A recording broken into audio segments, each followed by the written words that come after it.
지난 한 주 동안 저희 교회가 시편 말씀을 매일 성경으로 함께 묵상했습니다. 69편, 70편, 71편 이렇게 시편 말씀을 읽었는데요. 전반적으로 분위기가 좀 무거운 그런 내용의 시편이었습니다. 오늘 이 69편처럼 약간 어두운 분위기의 시편을 탄원시라고 학자들은 분류합니다. 우리의 삶에 문제가 있을 때 누군가에게 탄원하지 않습니까? 탄원서를 제출하거나 페티션 제출하는 것처럼 시편 기자 중에 삶에 힘들었던 그 위기에 있었던 사람이 하나님께 마치 탄원하는 것 같은 그러한 시가 우리가 읽었던 69편, 또 이번 주 내내 같이 읽었던 69편, 70편, 71편 그 모든 말씀이 다 탄원시에 해당하는 내용입니다. 시편의 시가 참 많죠. 여러 가지 종류, 여러 가지 장르의 시들이 있습니다. 총 150편의 시가 있는데 그 중에서 가장 많은 비중을 차지하는 시의 유형이 탄원시입니다. 총 3분의 1에 해당하는 50여 편이나 되는 많은 시가 탄원시, 오늘 본문과 같은 그러한 분위기의 시입니다. 우리가 흔히 시편을 성도들의 마음을 고백하는, 성도들의 체험을 고백하는 그러한 성경이라고 부르는데 시편의 가장 많은 부분을 차지하는 곳이 탄원시다라고 하는 것은 돌이켜 생각해 보면 아마도 성도의 삶에서 가장 많은 비중을 차지하는 것이 어쩌면 어려운 상황, 고난 이러한 문제들일 것이다 라고 하는 것을 또 한편으로 보여주는 것 같습니다. 그래서 영국의 청교도 중에 한 사람이었던 이 존 플레이블이라고 하는 목사님은 이렇게 조언하신 적이 있습니다. 성도의 삶은 언제나 고난을 기본적으로 예상해야 되는 삶이다. 성도들이 고난을 맞이할 때 특별히 더 많이 낙심하는 이유 중에 하나는 그것을 등 뒤에서 맞이하기 때문이다. 여러분 누군가를 깜짝 놀래켜 보신 적이 있으시죠? 원래 살금살금 다가서 등 뒤에서 이렇게 밀면 그 사람이 깜짝 놀라죠. 마치 그런 것처럼 우리가 고난을 맞이할 때 우리의 등 뒤에서 우리가 무방비 상태로 있다가 고난을 맞이하게 되면 정면에서 그것을 예측하고 대비하는 상황에서 고난을 맞이하는 것보다 훨씬 더 쉽게 낙심하고 훨씬 더 많이 힘들어하게 된다라는 것이죠. 그래서 고난을 많이 겪었던 청교도들은 우리의 삶에 늘 고난이 있을 것을 우리가 전제하고 예상하고 그것을 대비하면서 살자, 이러한 가르침을 서로 주고받았습니다. 오늘 함께 읽은 이 시편 69편 말씀, 다윗이 지은 시, 다윗이 고난 가운데 지었던 이 시가 우리에게 그와 비슷한 지혜를 가르쳐 줄 수 있는 시간이 되었으면 좋겠습니다. 다윗이 이 시를 정확히 언제 썼는지는 구체적으로 나와 있지 않습니다. 그렇지만 다윗이 지금 처한 상황이 굉장히 어렵다라고 하는 것은 그냥 한번 읽기만 해도 충분히 눈치챌 수 있습니다. 다윗이 특별히 더 고통스러워하는 이유가 오늘 본문에 몇 가지 나오는데요. 먼저 가장 첫 번째 원인은 지금 자신이 겪고 있는 고난이 왜 생긴 것인지, 그 고난의 원인이 무엇인지를 자기가 모르겠다라는 것입니다. 여러분 4절 한번 보시겠어요? 다윗이 이렇게 고백하는데요. 까닭 없이 나를 미워하는 자가 나의 머리털보다 많고 부당하게 나의 원수가 되어 나를 끊으려 하는 자가 강하였으니 내가 빼앗지 아니한 것도 물어주게 되었나이다. 다윗이 자기가 뭔가 잘못을 해서 뭔가 남에게 해를 입히거나 빼앗은 게 있어서 그에 대한 벌로 내가 이러한 어려운 상황을 겪는다면 그래도 좀 수긍할 수 있겠죠. 근데 다윗은 까닭 없이 사람들이 나를 미워하고 부당하게 사람들이 나를 비방하고 내가 빼앗지 않은 것인데도 불구하고 사람들이 지금 내놓으라고 한다. 너무나 억울하다라고 하는 것을 호소하는 것이죠. 한 걸음 더 나아가서 다윗은 심지어 내가 지금 고난받고 있는 것은 사실은 하나님 때문이다 라고까지 말합니다. 7절 말씀 보시면 내가 주를 위하여 비방을 받았사오니 이렇게 말하고 있고요. 또 9절 보십시오. 주의 집을 위하는 열성이 나를 삼키고 주를 비방하는 비방이 내게 미쳤나이다. 내가 주를 위하여 살고 주의 집을 위하여서 열심을 내었더니 그에 대한 대가로 내 삶에 상이 주어지는 것이 아니라 오히려 비방이 임했다, 어려운 일이 닥쳤다라고 하는 것이죠. 이럴 때 정말 억울한 마음 들지 않습니까? 저희가 지난주부터 제자원 성경 공부를 시작했는데요. 어제 토요일 성경 공부 아침 시간에는 구약의 인물들 중에 요나에 대해서 생각했습니다. 여러분 요나에 대해서 잘 아시죠? 하나님께서 니느웨로 가라, 거기서 복음을 전해라 라고 분명하게 파송했던 선지자입니다. 그런데 요나가 어떡합니까? 니느웨라고 하는 곳으로 가지 않고 정반대, 가능한 자기가 최대한 멀리 갈 수 있는 곳으로 배를 타고 떠납니다. 그때 요나가 큰 태풍을 맞이하고 물에 빠지고 여러 가지 어려움을 겪지요. 요나처럼 불순종하다가 태풍을 맞이하고 어려움을 겪는다면 내가 잘못했구나, 다시 돌아가야겠구나, 그렇게 쉽게 정신 차릴 수 있습니다. 그런데 그런 반대의 경우가 있습니다. 지난 화요일 저녁에 제자원을 열었습니다. 그런데 화요일 저녁 제자원에 오신 성도님 중에 한 분이 성경 공부를 끝내고 집으로 돌아가시려고 이 교회 주차장으로 가시다가 그만 어두운 가운데 넘어지셨습니다. 그래서 다리를 다치시고 급기야는 병원에까지 가셨습니다. 이런 경우는 불순종해서 벌받았다, 요나 같은 케이스다라고 우리가 말할 수 있을까요? 하루 종일 일하시고 피곤한 몸을 이끌고 어떻게 해서든 내가 좀 하나님 말씀 더 배워야겠다 하는 마음으로 오셨는데 그 말씀 공부를 다 하고 돌아가시면서 그렇게 어려운 일을 당하셨을 때 우리가 어떻게 이러한 일들을 설명할 수 있을까요? 하필 그분이 제가 인도하는 클래스에 오셨다가 가셨는데, 그래서 제 마음이 더 무거웠는데요. 그렇다고 조목사 성역 공부 가면 다리 다친다, 그렇게 여러분 생각하시면 안 됩니다. 그렇지 않아도 이번 학기 제 클래스의 수가 적습니다, 여러분. 아마 그분이 오늘 설교의 예화를 위해서 살신성인하신 게 아닌가 싶기도 합니다. 여러분, 우리 딴에는, 내 딴에는 하나님을 기쁘시게 하는 일이라고 열심히 했는데, 주의 집을 위한 열심으로 수고했는데 오히려 나에게 돌아오는 결과가 예상치 않았던 일일 때 그렇게 당하는 고난은 더 감당하기가 힘들죠. 다윗이 오늘 더 자신이 당한 그 고난을 어렵게 생각하는 이유가 또 한 가지 있습니다. 그것은 이 고난이 언제 끝날지를 모르겠다라고 하는 것입니다.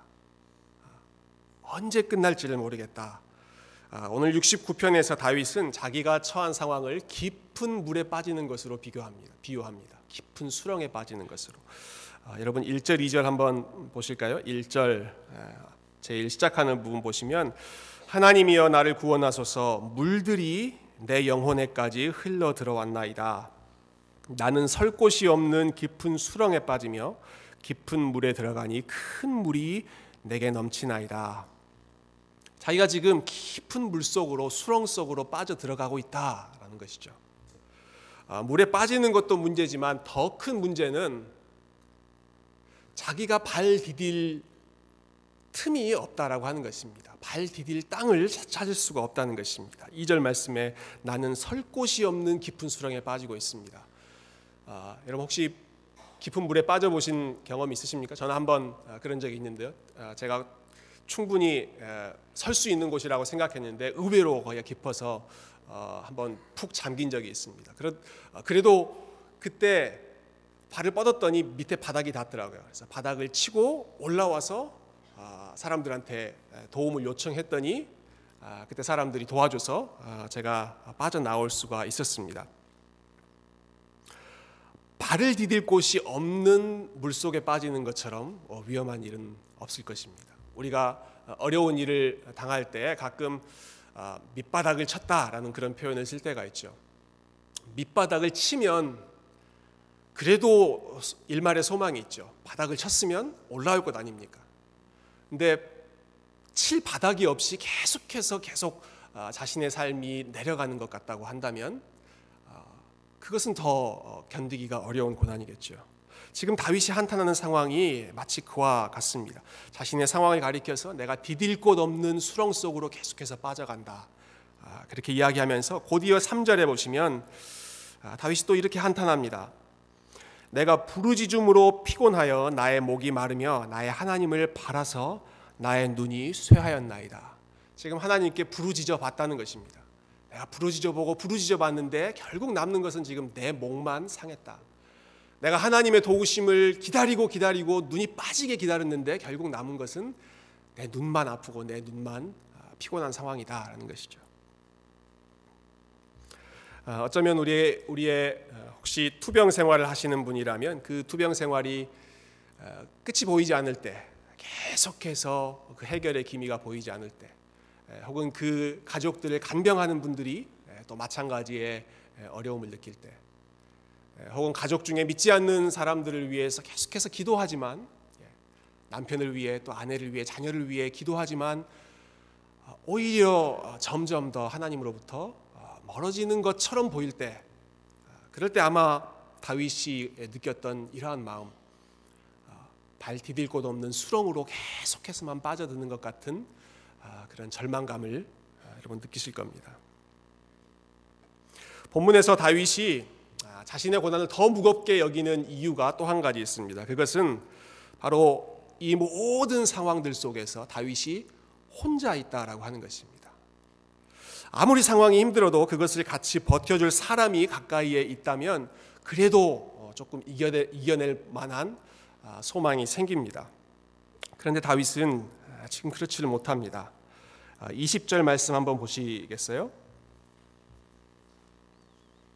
20절 말씀 우리 같이 한번 읽어보겠습니다. 시작.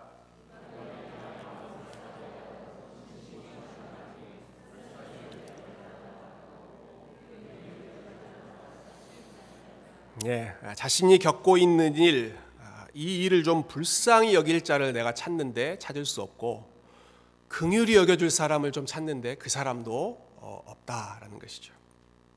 조금 위로 올라가서 8절 말씀 보십시오. 내가 나의 형제에게는 객이 되고 나의 어머니의 자녀에게는 낯선 사람이 되었나이다. 가족 중에도 나를 이해하고 위로해 줄 사람이 없다라는 것이죠. 12절에 보시면 성문에 앉은 자가, 여러분 이스라엘 문화에서 성문이라고 하는 것은 광장입니다. 가장 많은 사람들이 오고 가는 마켓플레이스입니다. 그 성문에 앉은 사람들조차 나를 비난하며 독주에 취한 무리가, 심지어는 술 취한 사람들조차도 나를 두고 노래하면서 조롱한다. 주변에 아무도 나를 이해해 주는 사람이 없다라는 한탄이지요. 저희 아이들이 지금은 그래도 좀 많이 컸습니다. 그래서 말도 통하고 좀 키우는 게 수월해졌는데요.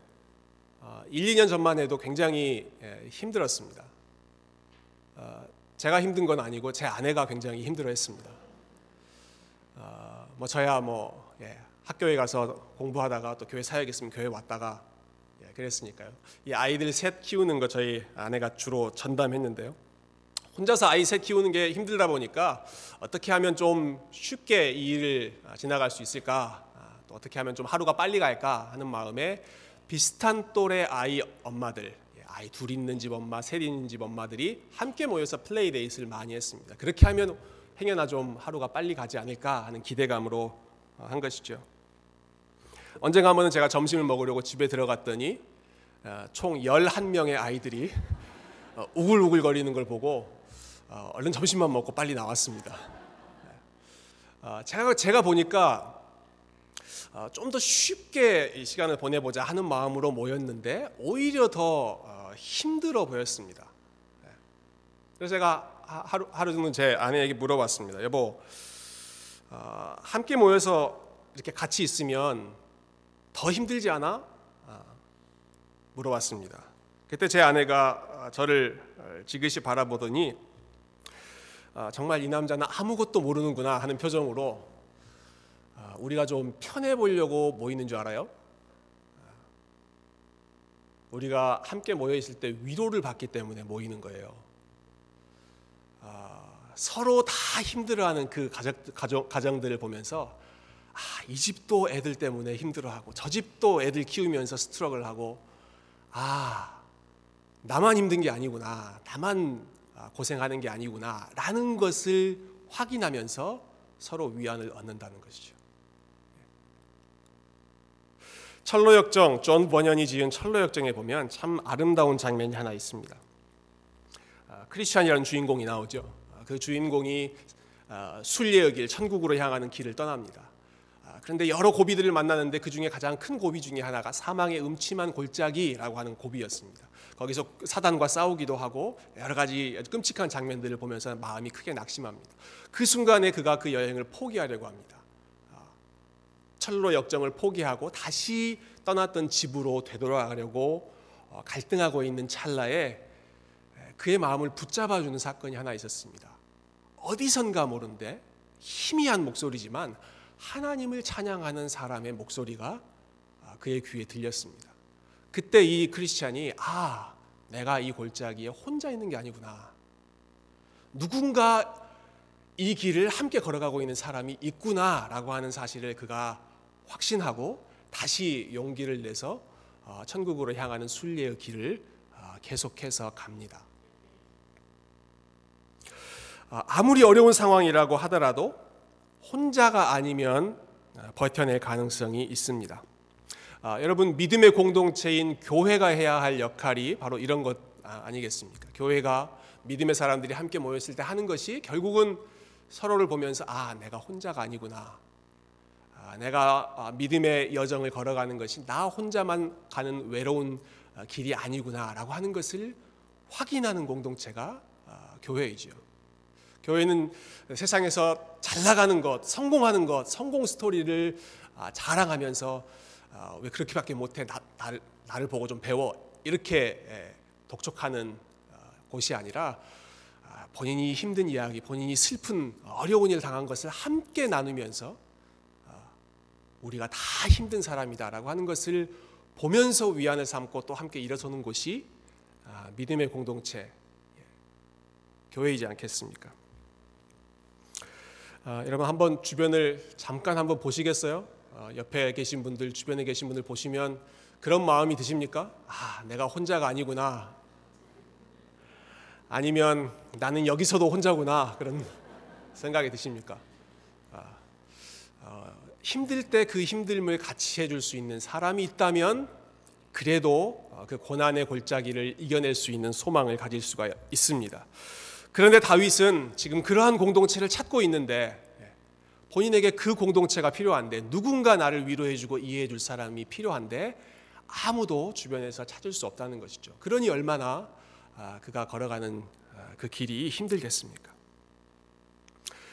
여러분, 이런 상황에서 우리가 어디에서 소망을 찾을 수가 있을까요? 오늘 본문에 보면 다윗은 다시 한번 자신의 눈을 하나님께로 돌리고 있습니다. 여러분, 13절 말씀 한번 보시죠. 13절 말씀 보시면 여호와여 나를 반기시는 때 내가 주께 기도하오니, 여호와여 나를 반기시는 때, 하나님 주변에 나를 반겨주는 사람, 나를 이해해주는 사람이 아무도 없지만 여호와여 당신은 나를 반겨주시는 분입니다. 나를 반기시는 때 내가 다시 한번 주님 앞에 나아갑니다. 소망을 표현하는 것이죠.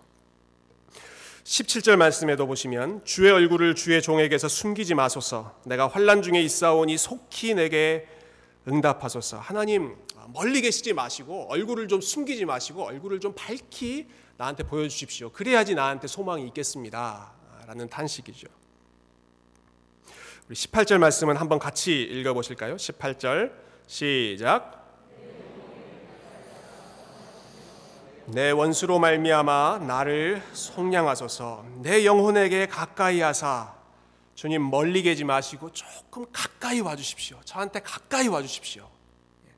영어 성경에 보니까 draw near to me, come close to me 이렇게 번역했더라고요. 하나님 close, 좀 저에게 좀 가까이 와주십시오. 제가 이 구절을 읽고 묵상하다가 문득 그런 생각이 스쳐갔습니다. 하나님께서 다윗의 이 기도를 언제 응답하셨을까라고 하는 질문입니다. 지금 다윗이 하나님 좀 가까이 와주십시오라고 부르짖고 있지 않습니까? 하나님께서 다윗에게 제일 가까이 오셨을 때가 언제였을까? 여러분 언제였을까요? 다윗을 핍박했던 그 사울 왕이 죽었다는 소식을 들었을 때 그때였을까요? 아니면 다윗이 긴 시간 기다렸다가 결국 이스라엘의 왕 영광스러운 자리에 올랐을 때 그때가 하나님이 가까이 오셨다라고 생각했을까요? 여러분 우리의 삶에서는 어떻습니까? 우리에게 하나님이 제일 가까이 오실 때는 언제입니까? 하나님께서 우리에게 가장 가까이 오신 때가 있습니다. 바로 하나님께서 직접 사람의 몸을 입고 사람 가운데 내려오셨던 성육신의 순간입니다. 그 성육신하신 하나님 예수 그리스도를 임마누엘이라고 우리가 부르지요. 그 임마누엘의 뜻은 우리와 함께 하신 하나님, 우리에게 가장 가까이 오신 하나님, 그 하나님이 바로 임마누엘 예수 그리스도이십니다. 창조주 하나님께서 자기 손으로 지은 그 피조물 안으로 들어가셔서 그 피조물들이 겪고 있는 고통을 함께 겪으시고 그들이 지고 있는 그 죄의 무거운 짐을 해결해 주시는 그 사건이 다윗이 지금 믿음으로 바라보았던 하나님 저에게 좀 가까이 와주십시오. 이 기도의 가장 최종적인 가장 궁극적인 응답입니다. 다윗의 이 기도의 응답이 예수 그리스도이시다라고 하는 사실을 우리가 본문의 여러 곳에서 확인할 수가 있습니다.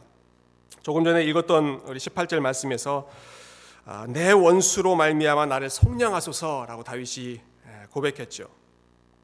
여기에 속량하소서, 구속하소서라고 하는 단어는 구약 성경에 여러 번 나오는 단어입니다. 내가 진 빚을 나 대신 갚아주는 사람. 룻기에 보면 보아스가 그러한 역할을 했죠. 레위기 25장에 보면 희년에 대한 규정을 설명할 때도 이 동사, 이 용어를 사용해서 희년의 때에 너의 모든 빈짓, 모든 것을 다 갚아줄 그러한 친족이 있을 것이다 라고 예언합니다. 이 단어를 영어로는 ransom이라고 번역했더라고요. ransom me from my enemy. 영어 성경에 이 구절을 이렇게 번역했습니다. ransom이라고 하는 단어를 여러분 잘 아시죠? 적에게 누군가 포로로 잡혀 있을 때, 인질로 잡혀 있을 때 그 인질을 빼내기 위해 대신 주는 그 대가를 ransom이라고 합니다. 재미있는 것은 예수님께서 제자들에게 내가 왜 이 땅에 왔는지 아느냐라고 말씀하실 때 인자가 세상에 온 것은 자기의 목숨을 많은 사람들의 대속물로 많은 사람들을 위한 랜섬으로 주기 위해서다. 그렇게 말씀하실 때 사용하신 단어가 바로 이 랜섬, 속량이라고 하는 단어입니다. 한 구절 더 볼까요? 21절 말씀 보시겠어요? 21절 우리 한 번 더 같이 읽어보십시다. 21절 시작.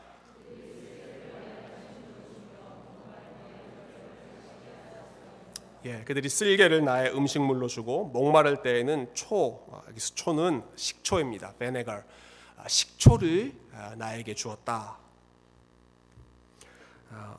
어디선가 본 것 같은 말씀이지 않으십니까? 이 구절이 예수님께서 십자가에 달리실 때 인용되는 말씀이 이 말씀입니다. 예수님께서 십자가에 달리실 때 내가 목마르다라고 하셨죠. 그때 사람들이 건네주었던 것이 신포도주였습니다. 사도 요한이 이 사건을 기록하면서 오늘 본문 요 21절 말씀을 인용합니다.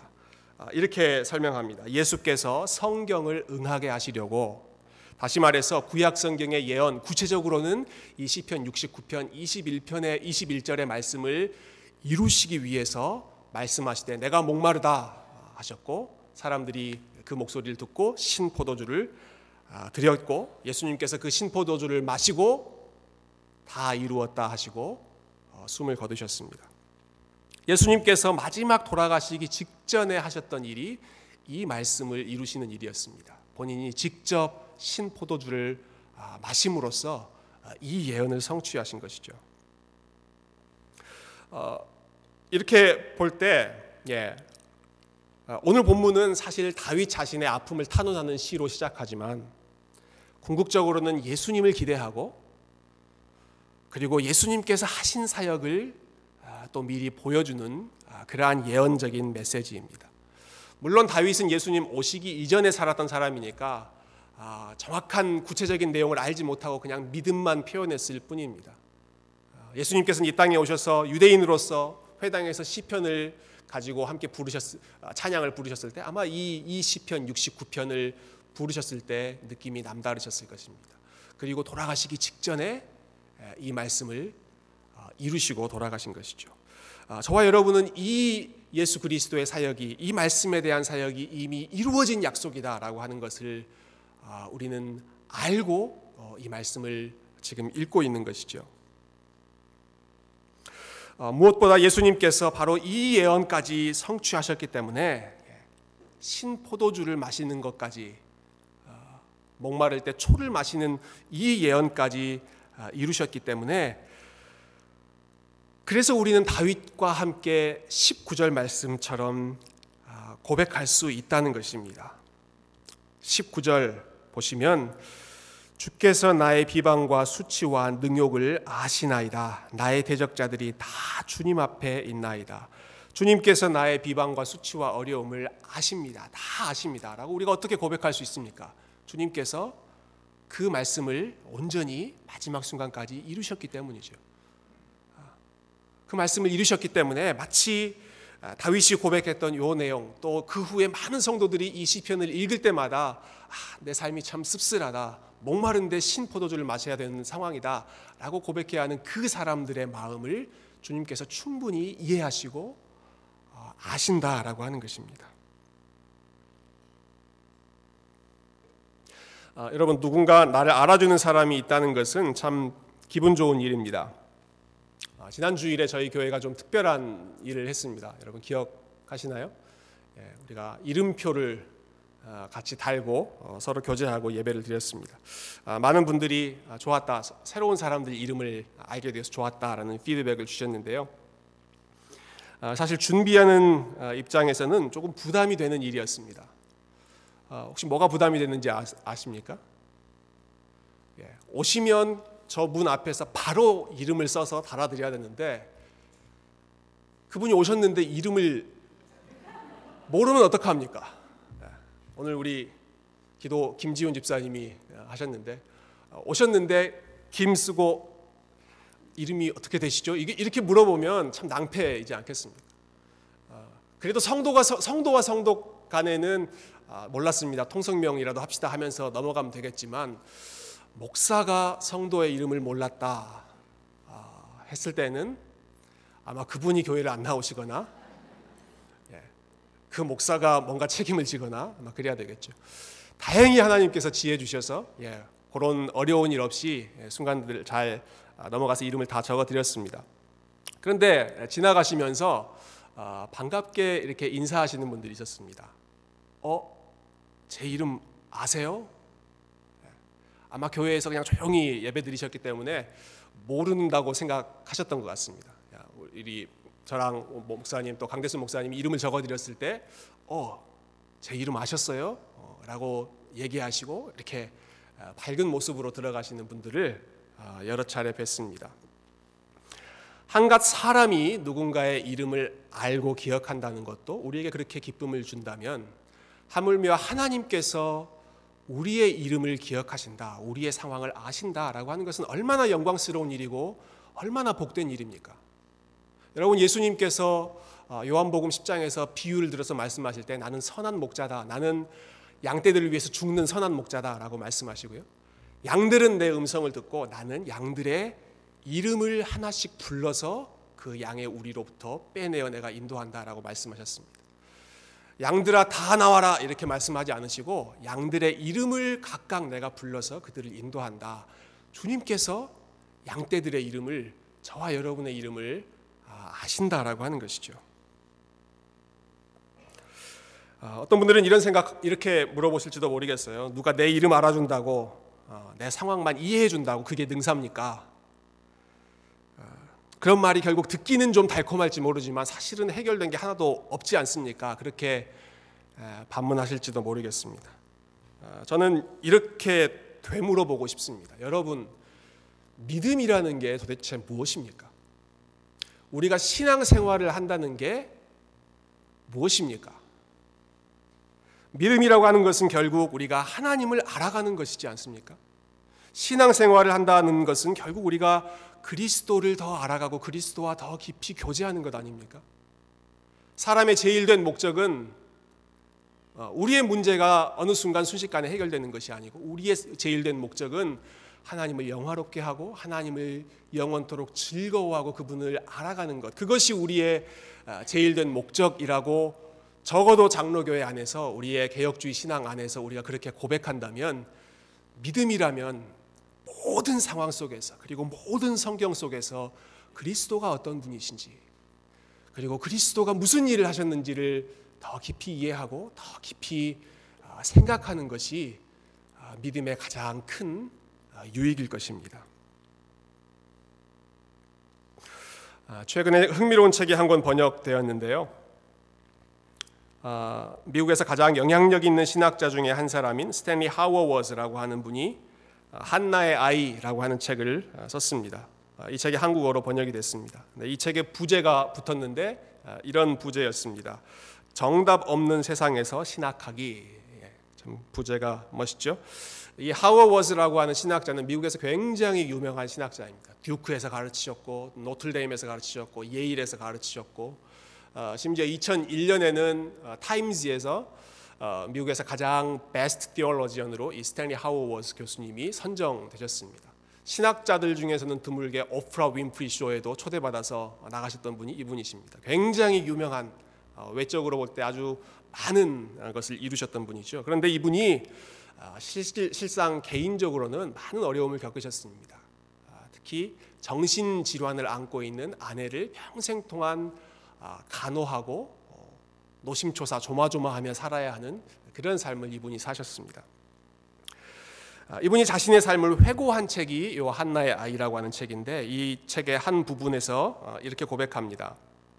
나는 기독교 신학자이다. 사람들은 내가 그러한 질문에 대해서, 고난에 관한 질문에 대해서 답을 줄 수 있을 거라고 생각한다. 그러나 나는 그런 질문에 어떻게 대답해야 할지 모른다.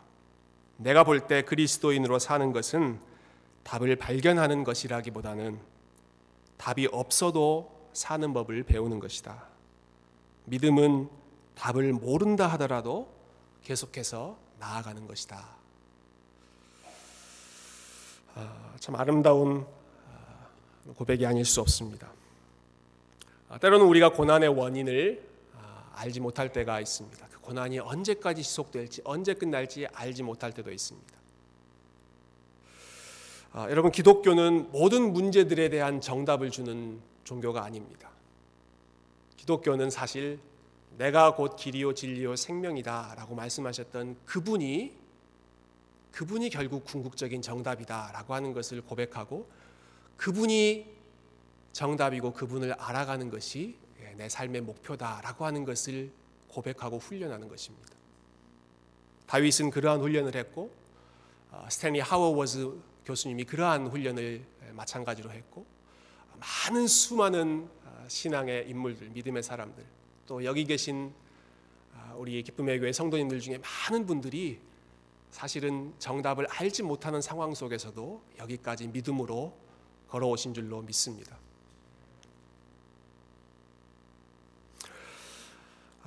오늘 말씀 29절부터 31절까지 말씀을 읽고 마치도록 하겠습니다. 29절부터 31절 말씀 한번 우리 같이 한번 힘있게 읽으시죠. 29절부터 31절 시작. 오직 나는 가난하고 슬프오니 하나님이여 주의 구원으로 나를 높이소서. 내가 노래로 하나님의 이름을 찬송하며 감사함으로 하나님을 위대하시다 하리니 이것이 소 곧 뿔과 굽이 있는 황소를 드림보다 여호와를 더욱 기쁘시게 함이 될 것이라. 아멘. 가난하고 슬픈 상황 속에서도 하나님의 이름을 찬송하며 감사하고 하나님 여전히 위대하십니다 라고 고백하는 것이 하나님께 큰 황소로 영광 돌리는 것보다 훨씬 더 하나님을 기쁘시게 하는 일이다 라는 것이죠. 저와 여러분의 삶 속에서 이러한 은혜가 있기를 소망합니다. 모든 상황 속에서 어찌 되었든지 간에 우리가 주님의 이름을 기억하고 주님께서 우리를 위해서 행하신 일을 기억하고 답을 다 알지 못하는 상황이라 하더라도 찬송하며 걸어갈 수 있는 그러한 믿음 하나님께서 여러분에게 충만하게 주시기를 주님의 이름으로 축원드립니다. 함께 기도하겠습니다. 우리 잠깐 같이 한번 기도